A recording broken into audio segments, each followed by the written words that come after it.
একটা করে বক্স বাড়িয়ে দেওয়ার অপেক্ষা। এই যে বক্সগুলো দেখুন, ফলের পেটিগুলো একটা করে রো শুধু বাড়িয়ে দেবেন আর জায়গাটা আপনার হয়ে যাবে। দেখুন আমাদের এখানে রাস্তার ওপর বাজার কিভাবে বসে।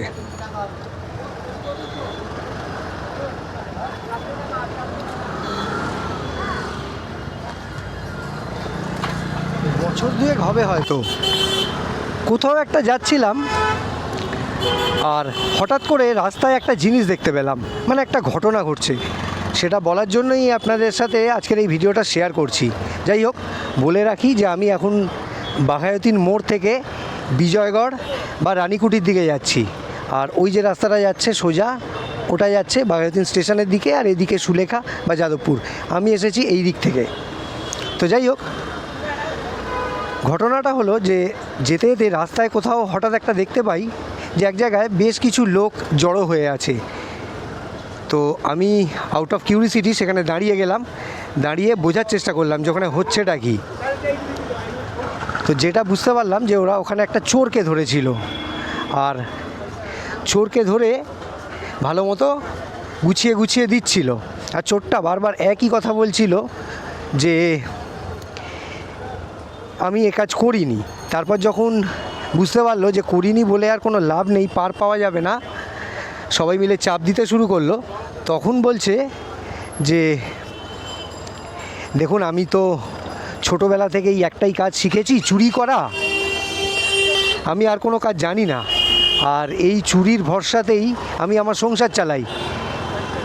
আমার ফ্যামিলি আছে, ছেলে মেয়ের পড়াশোনা আছে, বাবা মায়ের ওষুধ আছে, এটা ওটা হেনা তেনা অনেক কিছু। তো আমাকে যদি হঠাৎ করে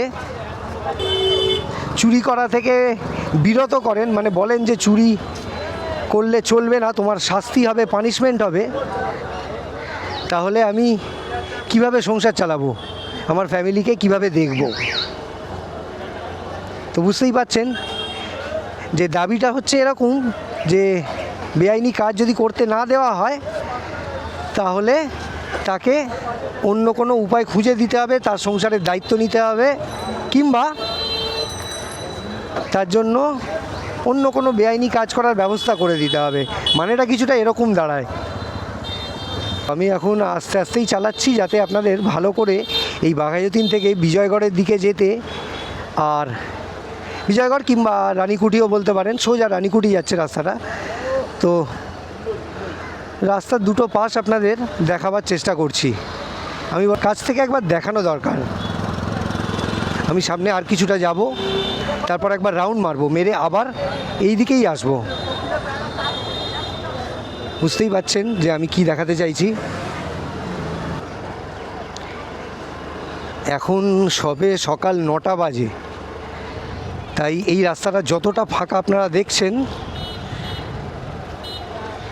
ভাববেন না যে দিনের বাকি সময় বা আরেকটু পিক টাইমে, মানে যখন অফিস যাওয়ার লোকজন এই রাস্তা দিয়ে যাতায়াত শুরু করে দেবে, তখনও এই রাস্তাটা এতটা ফাঁকা থাকবে।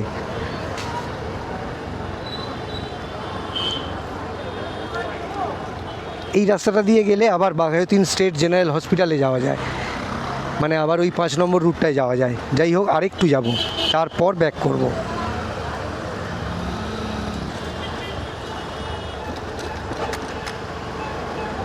ফুটপাথ, রাস্তা, এসব নিয়ে আর নতুন করে আমার বলার মতো কিছু নেই। আপনারা সবই দেখছেন, অনেকেরই ভিডিও দেখছেন, আমারও ভিডিও দেখছেন, আমাকে যথেষ্ট আমার ভিডিওয় ভালোবাসা দিয়েছেন, কমেন্ট করেছেন। তাই আমার মনে হয় আমার এটা দায়িত্ব যে কলকাতার যতটা বেশি সম্ভব অংশ আপনাদের আমি এইভাবেই দেখাতে পারি।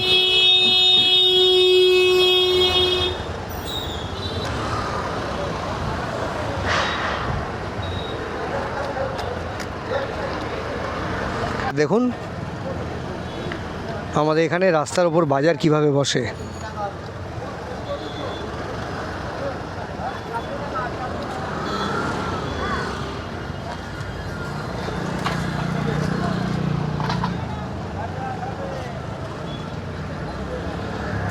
মাছ সবজি, ফল, আলু, পেঁয়াজ, আদা, রসুন, সাবাস।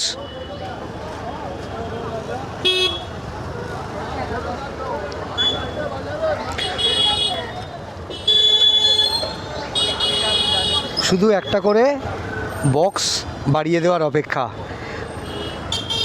এই যে বক্সগুলো দেখুন, ফলের পেটিগুলো, একটা করে রো শুধু বাড়িয়ে দেবেন আর জায়গাটা আপনার হয়ে যাবে।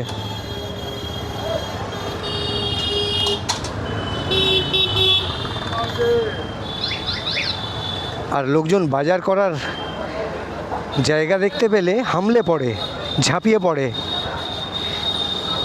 বাড়ির সামনেই যখন বাজার করার জায়গা পেয়ে যাচ্ছি, মানে রাস্তা দিয়ে যেতে যেতে যখন বাজার করা যাচ্ছে, এর বেশি আর কি চাই। শুধু একটা করে বক্স নামিয়ে দিন, রাস্তার উপর বাড়িয়ে দিন, জায়গা আপনার দখলে, রাস্তা আপনার দখলে।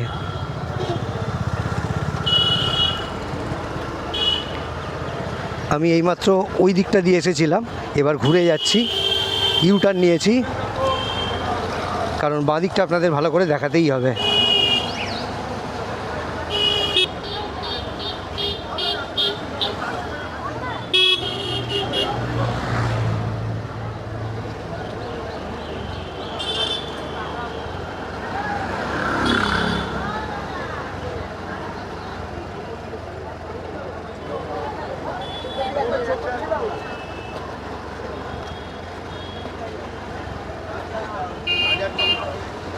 তেমন কিছু আর বলতে ইচ্ছা করছে না, শুধু দেখাই, দেখুন আর বুঝুন। এখন আবার বাঘাযতীন মোড়ের কাছাকাছি চলে এসেছি। যত কাছে আসছি রাস্তাটা এখানে ততটাই সরু, আর যত সরু তত জ্যাম।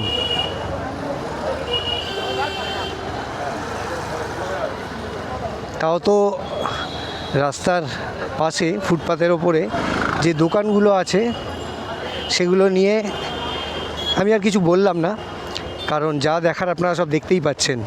যেমন রাস্তার ওপর ফল, সবজি, মাছের বাজার দেখতে পাচ্ছেন, তেমন রাস্তার সাইডেই ফুটপাত, বা ফুটপাত নেই বললেই চলে, এদিকে যদিও বা একটু আছে। এখানে এই দোকানটার সামনেই এগুলো বিক্রি করছে। এই রাস্তাটা আপনারা যদি কখনো না এসে থাকেন ধারণাই করতে পারবেন না এই সকালে এই বাজারের টাইমটা কী দুরবস্থা হয় আমাদের, যারা আমরা রাস্তা দিয়ে যাই গাড়ি নিয়ে হেঁটে। আর সন্ধেবেলা এই রাস্তাটা ধরে পুরো বাঘাযতীন মোড় অবধি যেতে যে কি কষ্ট হয়, আমরা যারা এখান দিয়ে রোজ যাতায়াত করি তারাই জানি। চলুন, আমার আজকের ভিডিওয় আমি এটুকুই দেখাবার চেষ্টা করলাম। আর আমার আজকে ভিডিও ব্লগ শেষ করার আগে আমি সেই কথাই একবার বলবো যে আমার ভিডিও, আমার চেষ্টা যদি আপনাদের ভালো লাগে তাহলে আমার চ্যানেলটাকে সাবস্ক্রাইব আর আমার ভিডিওটাকে লাইক আর শেয়ার করে দেবেন। আবার এরকমই কোনো ভিডিওতে দেখা হবে, কথা হবে। ভালো থাকবেন, টাটা।